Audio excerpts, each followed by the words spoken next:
Խաղաղություն մեր Տեր Հիսուս Քրիստոսով։ Շնորհակալ եմ, որ դու լսում ես այս ձայնագրությունը, որը շատ հետաքրքիր կլինի։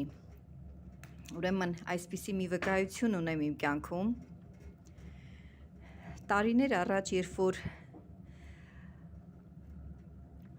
շատ ծանր տարիներ էին, 90-ականների մասին է խոսքս, ուրեմն ես այդ ժամանակ նոր ապաշխարել էի, նոր սկսել էի քայլել Հիսուս Քրիստոսի ճանապարհով եւ շատ տարատեսակ հալածանքներ էի կրում։ Ուրեմն այսպիսի մի հալածանք ունեցա իմ շատ մոտիկ անձնավորության, իմ դրկից հարևանուհու կողմից, առանձնապես այդպես վատ հարաբերությունների մեջ չէինք, բայց այնպես ստացվեց, որ ձմեռնամուտ էր եւ մենք վառելափայտ չունեինք, իմ երեխաներս էլ փոքր էին եւ արդեն զգացվում էր, որ մեր բնակարանը ցուրտ է, այսպես խնդիրները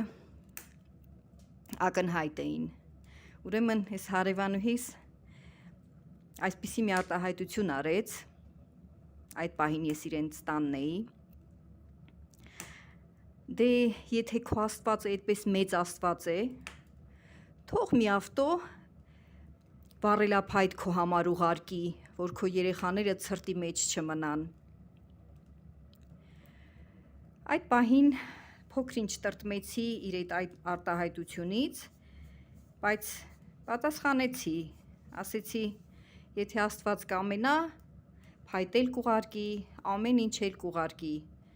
որովհետև Աստված մեզ սիրում է, մեր Տեր Հիսուս Քրիստոսը մեզ հետ է եւ մենք խնդիրներ չպիտի ունենանք։ Այսպես ուրեմն մի փոքր ժամանակ անցավ, ստացվեց այնպես, որ Երևանում 5-օրյա քրիստոնեական կոնֆերանս պիտի լիներ եւ մարզերից, այսպես ամեն մեկս մեր քաղաքներից հավաքվել էինք ու գնում էինք մասնակցելու, գնացինք, շատ օրհնված, լավ ժամանակ ունեցանք, ամբողջ Հայաստանի քրիստոնեական բոլոր անուն եկեղեցիներից եկել հավաքվել էին եւ տարբեր երկրներից շատ հզոր օծյալ քարոզիչներ էին եկել, շատ օրհնված ժամանակ ունեցանք եւ մեկ էլ հետ գալու ճանապարհին այդպես